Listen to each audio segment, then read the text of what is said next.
ଆଜି ବିଜୁ ଯୁବ ଜନତା ଦଳ ଏବଂ ଛାତ୍ର ଜନତା ଦଳ ପାଇଁ ଅତ୍ୟନ୍ତ ଖୁସିର ଦିନ।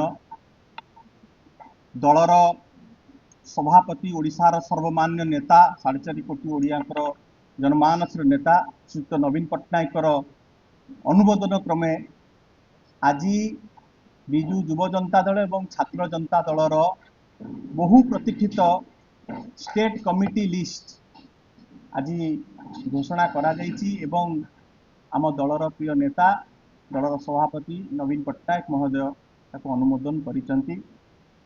ଆପଣ ଜାଣିକି ଖୁସି ହେବେ ଯେ ଏ ଯେଉଁ କମିଟି ହେଇଛି ଇଏ ଅତୀତରେ କେବେ ବି ଏଭଳିଆ କମିଟି ହେଇନଥିଲା। ଇଏ ଅତ୍ୟନ୍ତ ଗୋଟେ ବ୍ୟାଲାନ୍ସଡ ଏବଂ ଗୋଟେ ପାୱାରଫୁଲ କମିଟି ଘୋଷଣା କରାଯାଇଛି, ଯେଉଁଥିରେ ପ୍ରଥମ ଥର ପାଇଁ ଆମ ପ୍ରିୟ ନେତା ବିଜୁ ଯୁବ ଜନତା ଦଳ ବିଷୟରେ ମୁଁ ଆପଣଙ୍କୁ ଟିକେ ଜଣାଇବାକୁ ଚାହୁଁଛି ଯେ 4ଟି କାର୍ଯ୍ୟକାରୀ ସଭାପତି ଘୋଷଣା କରିଛନ୍ତି ଏବଂ 4 ଜଣ ଯାକ ବିଭିନ୍ନ ଦିଗରୁ, ଜଣେ शुभेन्दु ମଙ୍ଗରାଜ ଯିଏ ଅଛନ୍ତି ସିଏ ଉତ୍ତର ଓଡ଼ିଶାର, ରାଜେନ୍ଦ୍ର ହୋତା ସିଏ ପଶ୍ଚିମ ଓଡ଼ିଶାର, ପ୍ରଶାନ୍ତ ପଣ୍ଡା ସେ ଦକ୍ଷିଣ ଓଡ଼ିଶାର ଏବଂ शेख आमिर मोहम्मद जी जड़े माइनोरिटी ता सहित भुवनेश्वर को बिलंग करती ठीक सेपरी भाव में दुईटी सेक्रेटरी जनरल करा जायछि एवं 14 जन सीनियर वाइस प्रेसिडेंट करा जायछि, 52 जन को वाइस प्रेसिडेंट करा जायछि एवं 85 जन को जनरल सेक्रेटरी करा जायछि। एवं आपण माने जानि कि खुशी हेबे जे ये जो तालिकाटी घोषणा होईछि ओडिशार 30 टी जिला को प्रतिनिधित्व करुवा युवक माने ए कमिटी रे अछंती। 30 टा जाक जिलार आपण सबु युवक मान को आपण पाई पारिबे। 2 दिन तले आम प्रिय नेता प्रतिष्ठा दिवस दिन दृढ़ोक्ति प्रकाश करथिले एवं गोटे आह्वान देथिले जे युवक माने होउचंती ए देशर भविष्यत, ए राज्यर भविष्यत एवं ओडिशा विकास सारथी युवक माने हेबे। युवक मान को सशक्त हवा को पड़िबो बोली कि जो कथा कहिकी जाइथिले ताहा आज सी कार्य करिसंती एवं गोटे बहुत ही स्ट्रॉन्ग कमिटी करा जायछि एवं आपण जानिचंती जो भली भाबरे ओडिशा आज एक घड़ीसंधि मुहूर्त देकी गति करुची एवं ओडिशा संगे जो भली भाबरे प्रतारणा करा जायछि, ओडिशा स्वार्थ को आज जो भली भाबरे प्रत्येक मुहूर्त रे चूर्ण करा जाउची, ओडिशा प्रत्येक क्षेत्र रे आज पछई पछई चलीची। ओडिशार स्वार्थ पाई ए युवक माने स्वर हेबे, जागृत प्रहरी रूप में कार्य करिवे, अहरह कार्य करिवे एवं जो विकसित ओडिशार लक्ष्य आम प्रिय नेता नवीन बाबू देखिथिले 2036 सुधा करबा पाई ता पाई कि एमाने संग्राम करिवे एवं मु कमिटीर समस्त सदस्य को अनेक अनेक शुभेच्छा ज्ञापन करुची। आम प्रिय नेता जो आस्था प्रकट करिसंती ये युवक मानक ऊपर निश्चित भाव में से भरोसा ताकर रखिबे एवं ओडिशा स्वार्थ पाई कि लड़ाई करिवे एवं बहुत टैलेंटेड पिला माने एथरे अछंती, किए बहुत गुण संगठक अछंती, भल ओजस्विनी वक्ता देला भलिया वक्तृता दे भरिवे से भलिका पिला अछंती, किए आईटी विंग रे बहुत स्ट्रांग अछंती से भलिका पिला रहिचंती एवं कहार सोशल मीडिया रे जो आह्वान देथिले आम प्रिय नेता नवीन बाबू जे सोशल मीडिया रे मध्य जो मानकर बहुत रीच अछि से भलिका सदस्य माने मध्य रहिचंती।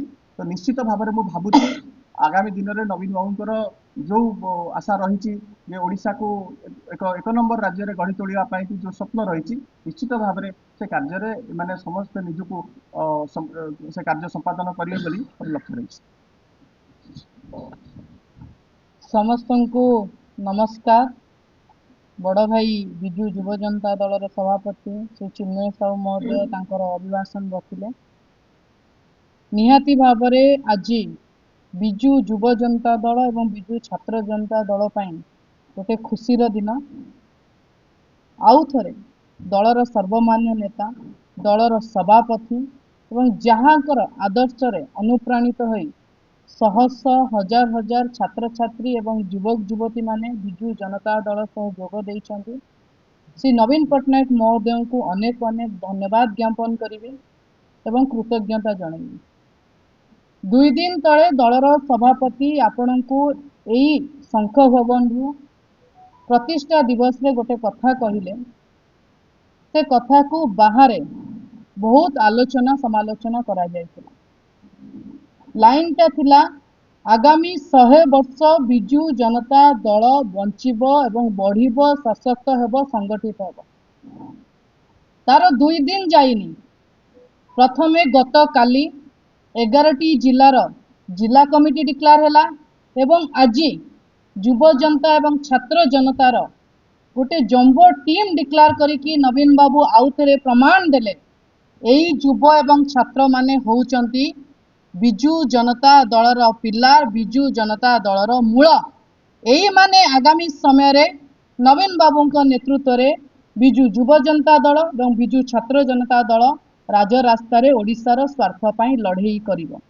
ଆପଣମାନେ ଜାଣିଛନ୍ତି 24 ବର୍ଷ କାଳ ଆମେ ଶାସନରେ ରହିଲୁ, ସରକାରରେ ରହିଲୁ। ଯେତେବେଳେ ସରକାରରେ ଗଲୁ, ବହୁ ଜଣ କହୁଥିଲେ ଆମେ ରାଜରାସ୍ତାରେ ଓହ୍ଲେଇବୁ ନା ନାହିଁ, ଲଢ଼େଇ କରିପାରିବୁ ନା ନାହିଁ।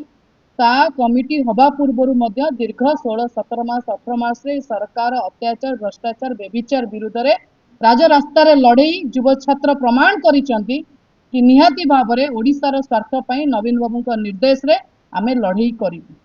ଆଜି ବିଜୁ ଛାତ୍ର ଜନତା ଦଳର ଗୋଟେ 145 ଟିକିଆ ଟିମ୍ ତିଆରି କରାଯାଇଛି। ତା ଦେହରେ 5 ଜଣ ୱାର୍କିଂ ପ୍ରେସିଡେଣ୍ଟ, 2 ଜଣ ସେକ୍ରେଟାରୀ ଜେନେରାଲ ଅଥବା ମହାସଚିବ ଏବଂ 15 ଜଣ ସିନିୟର ଭାଇସ୍ ପ୍ରେସିଡେଣ୍ଟ ଏବଂ 33 ଜଣ ଭାଇସ୍ ପ୍ରେସିଡେଣ୍ଟ ଏବଂ 90 ପାଖାପାଖି ଜେନେରାଲ ସେକ୍ରେଟାରୀ ଅଛନ୍ତି। ୱାର୍କିଂ ପ୍ରେସିଡେଣ୍ଟ ମିକୁ ପ୍ରଧାନ ଭୁବନେଶ୍ୱର, ବିଷ୍ଣୁ ପ୍ରସାଦ ପଣ୍ଡା ରାୟଗଡ଼ା, ଚିନ୍ମୟ ଦାସ କଟକ, ଆଲ୍ଲାର ଖାନ ବାବୁ ଖାନ ରାଉରକେଲା, ପ୍ରଦୋଷ ପରିଡ଼ା ଭୁବନେଶ୍ୱର ଏବଂ ସେକ୍ରେଟାରୀ ଜେନେରାଲ ରକି ଦାସ ଭୁବନେଶ୍ୱର, ସୁଜିତ ପାଲଟା ସିଂ ଭୁବନେଶ୍ୱର ଏବଂ senior vice president, vice president, working president, general secretary ଅଛନ୍ତି। ବହୁ ସଂଗଠନ ପିଲା ଅଛନ୍ତି, ଯେମିତି ଯୋଗେଶ ଭାଇ ବିଜେପି କଲେଜ, ଯେମିତି ଅନ୍ୟ ପିଲାମାନେ ବାଣୀବିହାର, ରମାଦେବୀ।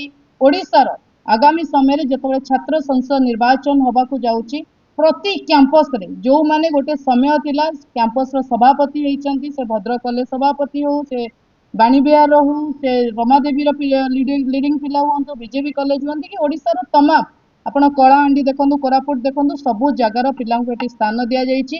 ଯେତେବେଳେ ଟିମ୍ ଡିସ୍କସନ ହେଇଥିଲା, କମିଟି ଫର୍ମେସନ କଥା କୁହାଯାଇଥିଲା, ସେତେବେଳେ ନିଜେ ନବୀନ ବାବୁ କହିଥିଲେ କମିଟିରେ ଯେମିତି 30ଟା ଯାକ ପିଲାଙ୍କର ରିପ୍ରେଜେଣ୍ଟେସନ ରହେ। ଆଜି କମିଟି ସେଇଭଳି ଭାବରେ ତିଆରି ହେଇଛି। ଆପଣଙ୍କ ଜରିଆରେ କମିଟିର ସମସ୍ତ କର୍ମକର୍ତ୍ତାଙ୍କୁ ମୁଁ ଆଉଥରେ ଶୁଭେଚ୍ଛା ଏବଂ ଅଭିନନ୍ଦନ ଜଣାଉଛି ଏବଂ ଆପଣଙ୍କ ସାମ୍ନାରେ ନିହାତି ଭାବରେ ଶପଥ କରୁଛୁ, ଯୋଉ ଜାଗାରେ ଓଡ଼ିଶାର ସ୍ୱାର୍ଥକୁ ଏ ସରକାର ସାଲିସ କରିବେ, ପ୍ରଥମେ ଲଢ଼େଇ କରିବାକୁ ପଡ଼ିବ ବିଜୁ ଯୁବ ଏବଂ ବିଜୁ ଛାତ୍ର ଜନତା ଦଳ। ଏଠି ଆମେ 2 ସଭାପତି ବସିଛୁ, ଆପଣଙ୍କ ସମ୍ମୁଖରେ ପ୍ରତିଜ୍ଞା କରୁଛୁ। ଆଉ ଥରେ ଅନେକ ଅନେକ ଧନ୍ୟବାଦ। ଯୁବ ଜନତାର ଏବଂ ଛାତ୍ର ଜନତାର ସମସ୍ତ କର୍ମକର୍ତ୍ତାଙ୍କୁ ଆମେ ଶୁଭେଚ୍ଛା ଏବଂ ଅଭିନନ୍ଦନ ଜଣାଉଛୁ।